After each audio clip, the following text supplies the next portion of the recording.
Suvi Tiimiakatemialta Innoma-tiimistä. Meidän tiimi tuossa nyt lopetti toimintansa. Viimeistä vuotta tuossa vedettiin viime syksynä ja olin tuolla Tansaniassa perustamassa tiimiakatemiaa nyt syksyllä 2014. Tansanian eri yliopistoista tuli sitten käymään porukkaa Suomessa tuossa vuosi sitten syksyllä ja kävivät silloin tutustumassa tiimiakatemialla ja Aalto-yliopistossa ja eri tämmöisissä innovaatiokoulutusta tarjoavissa paikoissa Suomessa. Ja sitten nämä Iringan yliopiston tyypit Tansaniassa oli ihan liekeissä tiimiakatemista. Kyllä tää pitää saada tänne Tansaniaan Iringankin. Ja siinä sitten vuoden ajan jumpattiin, että mitenkäs lähdetään viemään kuvioita. Ja nyt on Tansaniassa tiimiakatemia. Siis nämä oli ihan mahtavia nämä meidän nuoret. Heti kyllä lähtivät tekemään hyvin hommia ja siellä alkoivat muun muassa valmistamaan itse tyynyliinoja, tyynyn päällisiä tämmöisiä sisustustyynyjä. Mä ajattelin, että siitä tulee kova bisnes. Ja sitten ne opetti swahilin kieltä. Mulla oli pari suomalaista kaveria siellä, niin ne piti meille swahilin tunteja. Mikä kehitti siihen tosi hyvän semmoisen prosessin, että jokainen tunti on jaettu eri alueisiin ja sitten ne aikoo lähteä sitä viemään myös. Sitten ne haluaisi uudistaa ton koulubussijärjestelmän. Siellä on niinku tosi vaikeaa kuulemma lasten ehtiä ajoissa kouluun. Kun saattaa olla, että koulubussi tulee tai ei tule. Ja sitten olisi kuitenkin ihan mukavaa, että ne muksut pääsisivät sinne kouluun ajoissa, niin ne nyt suunnittelee, että miten ne pääsisivät sitä sitten toteuttamaan. Et siinä totta kai on ne aikamoiset riskit, että joko pitää ostaa itse bussi tai sitten saada tehtyä yhteistyötä ja mitä sitten, jos se bussi ajakin vaikka ojaan tai jotain, niin se nyt ei ole vielä silleen konkretian tasolle lähtenyt. Sitten he myyvät mikrolainoja siellä. Mikrolainoja, elikkä ne uudet tiimiä? Joo. Siis niinku, elikkä on olemassa pankki ja sitten ne myy vaan proviikalla sitä.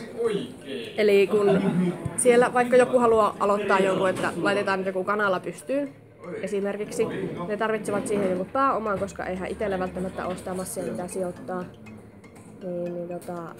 Pankilta myönnetään laina ja sitten tiimiakatemialaiset saa siitä tietyn proviikan aina jokaisesta lainasta. Siis afrikkalaisilla ei ole mihinkään kiire. Että mä olin ekat pari viikkoa sillä, että ei tästä tule yhtään mitään, kun voi olla, että puoli tuntia tai 45 minuuttia ootella, että no jokohan olisi niinku suunnilleen puolet porukasta kasassa ja sit mä olin silleen, että te haluatte olla tulevaisuuden kansainvälisiä bisnesnaisia ja bisnesmiehiä, että ei tuo nyt ihan toimi noin, että tullaan aina puoli tuntia myöhässä. Mutta kyllä siitäkin sit pikkuhiljaa, kun mä otin itse se asenne, että jos näillä ei ole kiire, niin ei ole mullakaan kiire. Kyllä siis sen huomasi, että oli niinku paljon tiiviimpää.